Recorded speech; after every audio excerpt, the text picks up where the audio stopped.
when I was transitioning out of the military, I was given an opportunity to do therapeutic art, and it was really helpful for me when I was transitioning and a lot of my friends. And so we said, more veterans and their family members in military need an opportunity to do therapeutic art and then have a way to talk about it with the communities that we live in and kind of build relationships and wellness and healing through the arts. I started doing art, actually tying flies for fly fishing, and I didn't know it was art because otherwise I probably wouldn't have done it. And so I learned how to use different metals to make the flies when I was tying them so they'd sink or stay up. So I do metal art and wood art, and I do a little bit of other stuff, but mostly it's metal and wood because I'm not good at drawing or coloring or anything along those lines. And so it's safe for me to do wood and metal, and I get to break things. It's a lot of fun. I am a 100% disabled veteran, and so I don't get out a lot and haven't, especially with the pandemic. The last year, 2020 was really hard like it was for a lot of people. So I was reaching out, doing my art. Was reaching out through a lot of groups to try and be more social. So I saw that Uniting Us was an art collective which had a focus on healing, not just like art therapy, but they were actually like a collective of veteran artists and military artists and actually family members too who are artists of veterans, and I love their whole philosophy. And you could just register on their not just their Facebook group, but you could just go to their website and you could register as an artist, and that's what I did. Lately, what I've been doing has been collage, and I've actually, because you only need really a small corner studio office, a table, and your materials. And so that's what I've been concentrating on is collage art. And I've actually found it really, really satisfying. And I've just been doing that mixed media type collage art for the past year or two. And that's where I've kind of found my niche, and I've really enjoyed it. What Uniting Us gives me now is a self-purpose that I hadn't had since I was in the Army. A lot of times you don't realize how mute you've become until you're whispering in the darkness.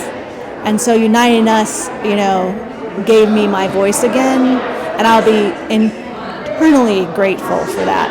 So I now have the creativity again that I didn't have before, and I think I'm a better mother because of that. And just by being out tonight, I wouldn't have been here a year ago if I didn't have Uniting Us. I use found stuff. I use used clothes, junk mail. Oh my gosh, anything. I can see beauty in anything. If someone sets a picnic table, they'll say, "Can you make something out of that?" And I'm always saying, "Well, I can make a dress out of that, the tablecloth once y'all finish. I can do this, that." And so it's just really exciting to repurpose things. And this particular exhibit, I have my dolls, and I make them from junk mail, bottles, old books. But the particular pieces I have here today, I shouldn't say this, but it's too late. What happened was I was sick in the hospital, and someone gave me a painting kit, but I didn't have anything to make things with. So I took my pillowcase and I painted the pillowcase to make one of the dolls that are up there. And her fan is made from paper towels at the hospital, and her face and her head was made with paper towels and the hospital tape, and her arms are made from junk mail. Uniting Us believes in the healing of art. And, I thought I was alone in that thing, and Anne-Marie and Cassie and Tiffany, they explained to me how, oh man, people would love to see that, as opposed to me collecting all my pictures and painting them all or making my dolls at home. Like a lot of my dolls were made when my husband was in the hospital. He got hit by a car in 2018, and he's paralyzed from the navel down. So as I sat in his room and I slept at the hospitals for like 2.5 years in my wheelchair, just to be with him, so when he looked up, he would see that someone cares about him, that he's not alone. And so while he was sleeping and getting better at the hospitals, I was doing art. We put out a call for submissions from artists from across the DC area, and then we received more than 100 submissions, both from individual artists and groups of artists. And then as arts coordinator, I curate the shows and pull them together. And then the exhibitions typically are up for about 2 months in the community center. We have an opening reception that we promote at the beginning of the exhibition, and then the artwork is up for 2 or so months, and pretty much anybody who comes to the community center can see their artwork. We were excited to work with Uniting Us. It's a veterans organization that works with artists who are veterans. Sometimes they're first-time artists, sometimes they're long-time artists.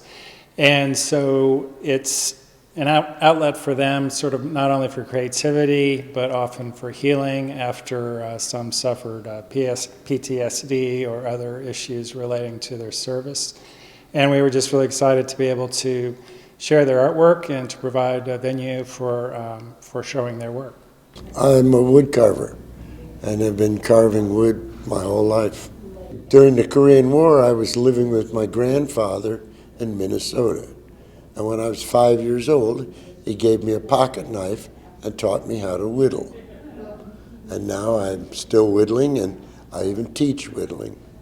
There's just so many facets to oneself that the different experiences you have, if you put them down as you're going through, then you have a diary of your life or of your experiences. And this is a journey that I'm going through, and it's a journal that I'm keeping. One is a self-portrait of me. At the Renaissance Festival, I used to be King of Swords. And 2 years ago, I decided not to be that anymore.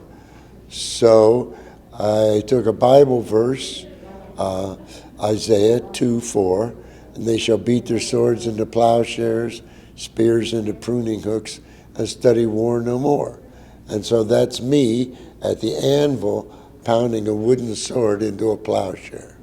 The other one is a Chesapeake Bay piece, and it's pelican with a fish in its bill and little animals crawling around behind it. We get artists many different ways. So actually we had a couple of your community members who are military family members that came, visited tonight, the gallery and the exhibit, and they're actually going to sign up and become artists for Uniting Us. But we also have outreach programs where we go to locations where there are veterans and their family members in the military, and we recruit them. And we say, hey, and they'll say, well, I'm not an artist. And we say, well, that's okay. You don't need to be a professional artist, because we have artists that are beginner crafters all the way to professional, and our art sits side by side, and it's really the narrative, the story of the experience that brings life to every piece of art. We have our youngest artist is a 4-year-old that's in New York, and his grandma was active duty. Her name's Penny Lee, and she's phenomenal. And so he has work hanging right now, actually at Arlington National Cemetery at the Military Women's Memorial. And then we also celebrate, others throughout the years, and we have a World War II veteran that joined us in August and participated with us, and a 94-year-old that does bronze casting, has done bronze casting with us. And so we have everything from 4 years old to 90 plus years old, and from all over the country, and every military service is represented. Art, for me, started out as just going to a social engagement and participating with other people. But there's a ton of research, actually, that's available that universities and the National Endowment for the Arts and the DoD and the Veterans Affairs that they've done that shows that art is very healing. and that through that healing, it creates and establishes a wellness activity as individuals, for families, and in communities. And so it really builds resilience, and it helps create a narrative. So, for example, a piece of art, you can look at it and go, oh, that's a hand-carved heart.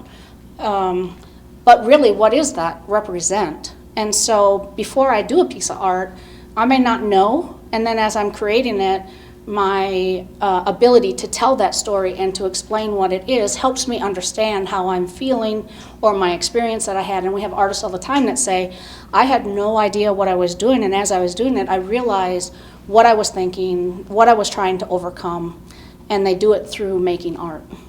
As the pandemic started happening, I noticed the good news that was happening.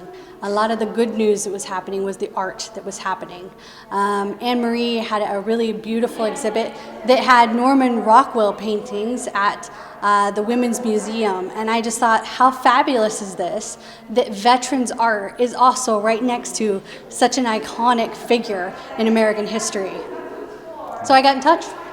It started off mostly as poetry, just poetry specifically.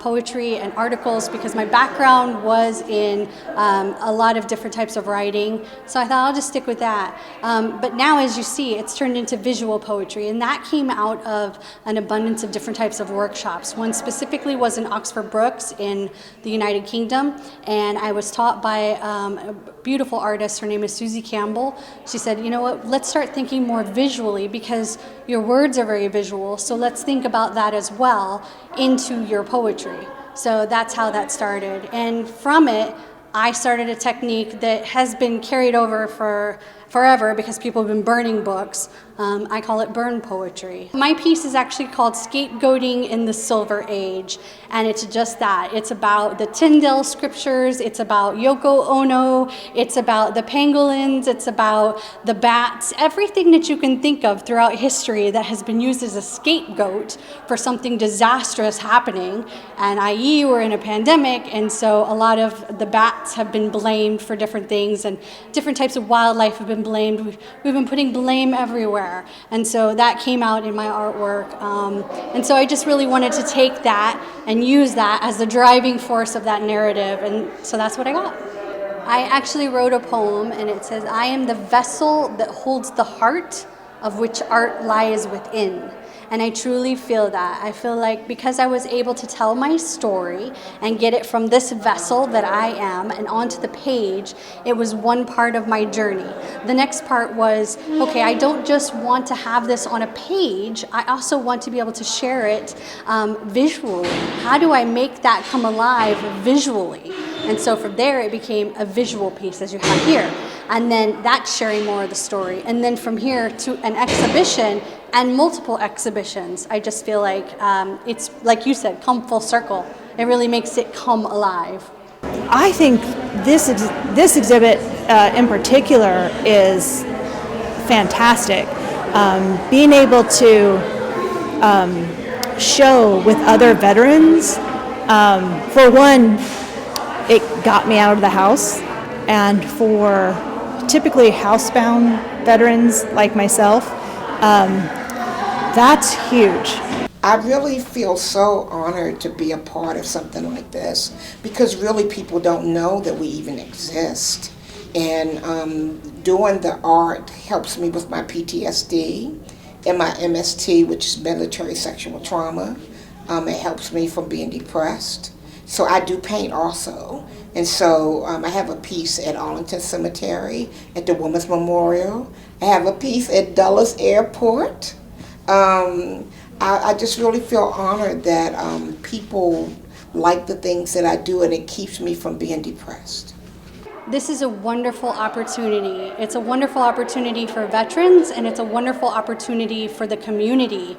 For each community that she's brought us into, it helps bridge the civilian and the military divide. It helps us to tell our stories and to have an active participant. So I feel like by us having our art here, not only are we taking it from inside and putting it outside, but we're also sharing it with our communities, which helps when you have a flourishing community, it just helps everybody kind of feel like they're participating, kind of feel like we're sharing in the narrative.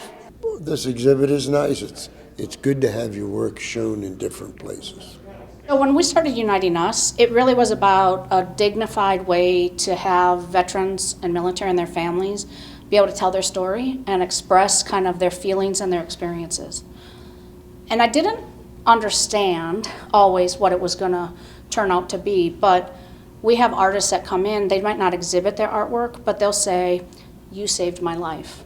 I was at a point where I didn't believe in myself at all anymore. I didn't understand what was going on in my life, and you helped give me structure in a community, the Uniting Us community, that gave me the support that I needed, and I didn't even know that I needed it." And so when we have those types of stories, it makes every hour and minute that we spend on this, because we're all volunteers at Uniting Us, it makes it meaningful. And we're grateful to have the opportunity to be in a place like the Takoma Park Community Center.